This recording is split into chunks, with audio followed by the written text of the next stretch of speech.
Saya Laksmi Sitoresmi, kali ini menampilkan solo exhibition dari sampah plastik, bener-bener sampah plastik murni ya, 100% sampah plastik. Jadi warninya itu asli sampah plastik semua. Kemudian ada 8 karya, memang itu nggak banyak sih, tapi saya mengerjakannya setengah mati karena saya pakai teknik patung. Teknik patung yang saya pakai juga saya kombinasikan, saya mix dengan hasil riset saya di sampah plastik. Jadi kebetulan saja riset saya di Magister itu sampah plastik. Jadi karya saya banyak pengolahan kreativitas limbah sampah plastik. Tujuan saya itu selain untuk mewakili ide dan konsep saya dan gagasan saya juga ingin mengangkat limbah sampah plastik itu, saya angkat derajatnya setinggi-tingginya. Mengenai konsep itu saya masih seperti zaman dulu. Itu saya konsepnya masih sekitar saya sendiri, sekitar kehidupan saya sendiri, pribadi saya sendiri, dan tidak lepas dari filosofi Jawa. Semuanya dari limbah sampah plastik. Kan jadi mix nih. Mixnya itu saya membutuhkan, misalkan saya membuat patung atau membuat relief itu kan juga masuknya ke area patung ya.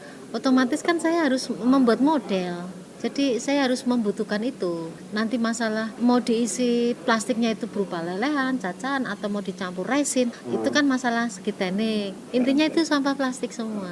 Dan banyak orang terkecoh warnanya. Nah itu, Anda poles lagi atau enggak? Enggak, tidak sama sekali. Proses bikin warnanya sampah plastik itu cakep kok, warna plastiknya cakep. Dan kalau di tempat sampah itu kan beda-beda. Hal yang buram itu nanti jadinya beda gitu. Lucu loh, aneh-aneh. Saya press lagi, atau saya panaskan, atau saya oven, saya lebur, atau saya apakan lah, saya cacah. Itu dijadikan satu, misalkan jadikan satu. Itu ternyata juga warnanya beda-beda gitu. Bisa gitu. Jadi kita cuma nggak bisa misalkan mencari warna, saya membutuhkan warna hijau nih untuk instalasi saya, itu saya nggak bisa harus hijau yang sama, nggak bisa ya sedapatnya, tapi malah lucu loh. Menurut saya seneng, keren loh, karena hijaunya itu macam-macam. Ada yang hijaunya itu hijau brutu, jelek loh, tapi setelah diolah campur sama yang warna yang lain kok keren loh, jadi bagus. Responnya mereka gimana? Ada masukan nggak? Ya mereka geleng-geleng kebanyakan. Geleng-geleng. Iya kok bisa ya? Ini diapain? Terus tanya prosesnya ini kan itu kan manual kan, kita tidak pakai sampai teknologi yang sampai tinggi itu apa kan, enggak. Ya manual, kita berkarya lah, kayak misalkan kita bikin patung atau apa. Cuma ini kan pakai teknik grafis ini, engraving, digrafir sama cukil. Kan jadi mix nih. Sebenarnya bukan mixnya itu, saya membutuhkan, misalkan saya membuat patung atau membuat relief itu kan juga masuknya ke area patung ya. Otomatis kan saya harus membuat model. Jadi saya harus membutuhkan itu. Nanti masalah mau diisi plastiknya itu berupa lelehan, cacahan, atau mau dicampur resin, itu kan masalah segi teknik. Dan itu nggak perlu saya jelaskan, terlalu detail nanti lama. Iya, intinya itu sampah plastik semua. Dan banyak orang terkecoh warnanya. Nah itu, Anda poles lagi atau enggak? Enggak, tidak sama sekali. Mungkin misalkan suatu saat nanti ada workshop, mungkin perlu saya undang mungkin ya. Jadi biar tahu proses bikin warnanya sampah plastik itu seperti apa. Cakep kok, warna plastiknya cakep.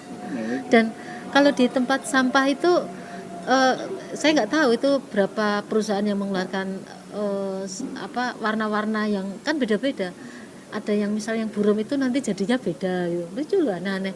Saya press lagi, atau saya panaskan, atau saya oven, saya lebur, atau saya apakan lah, saya cacah.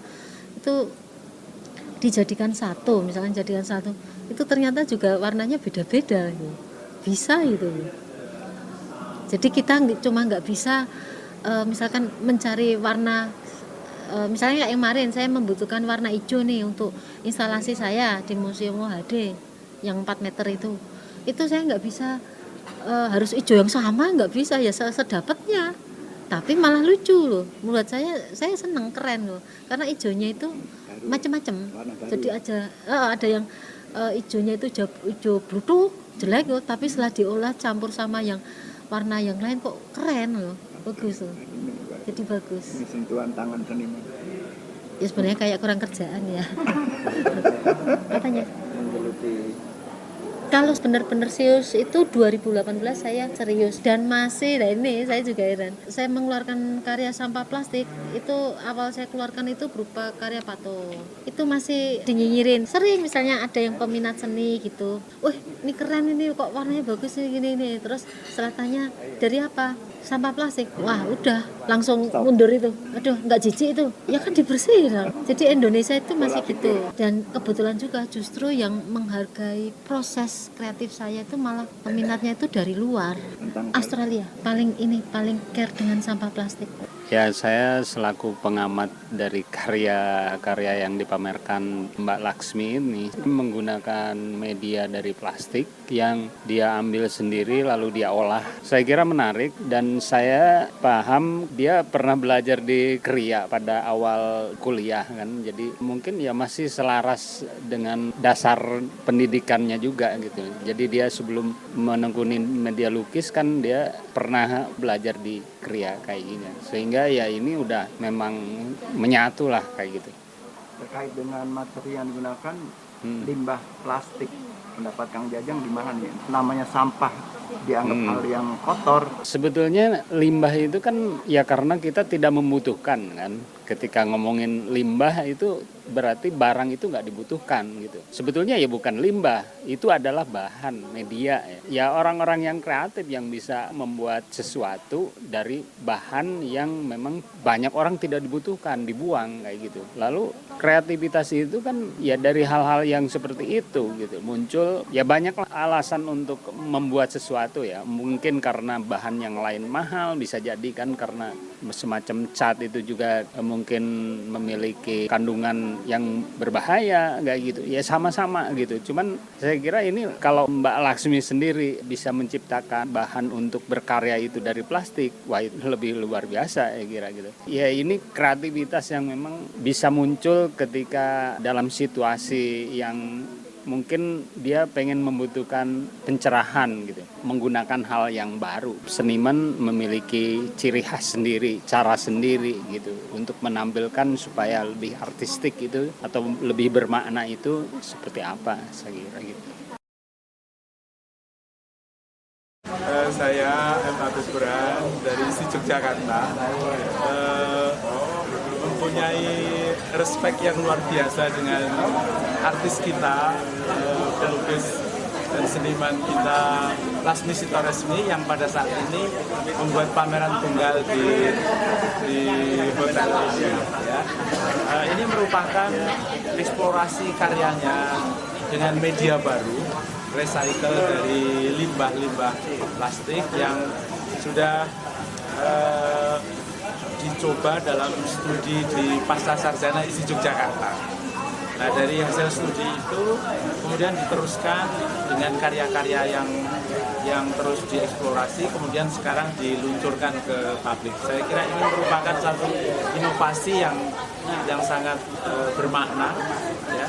Di samping tentu dengan eksplorasi nilai-nilai artistik dan tekniknya yang baru, tentu juga harus kita perhatikan bagaimana ada makna yang kuat dalam hal ini perhatian Lasmi Sitoresmi untuk bisa memanfaatkan limbah plastik sebagai media ekspresinya, sehingga karya ini selain mempunyai pesan-pesan artistik dan pesan-pesan pemikiran yang sifatnya personal, juga mempunyai nilai-nilai sosial, nilai-nilai lingkungan, dan tentu bisa lebih memberikan makna pada karya seninya dan juga dalam dimensi sosial. Demikian. Nama saya Konfir Kabo, asli Makassar, tapi sekarang tinggal di Melbourne, Australia. Kebetulan saya datang untuk membantu Mbak Laksmi Sitaresmi untuk membuka solo show-nya hari ini. Saya salah satu kolektor Mbak Laksmi, sudah kenal Mbak Laksmi selama 7 tahun. Dan karya ini sangat luar biasa buat saya karena ini namanya pemakaian bahan-bahan baru, limbah plastik. Dan ini sangat bagus lah, itu memberikan satu nuansa yang baru dan satu pengalaman yang sangat baru untuk teman-teman karena sekarang ada kesadaran tentang iklim dan pemakaian sampah supaya bisa didaur ulang lagi.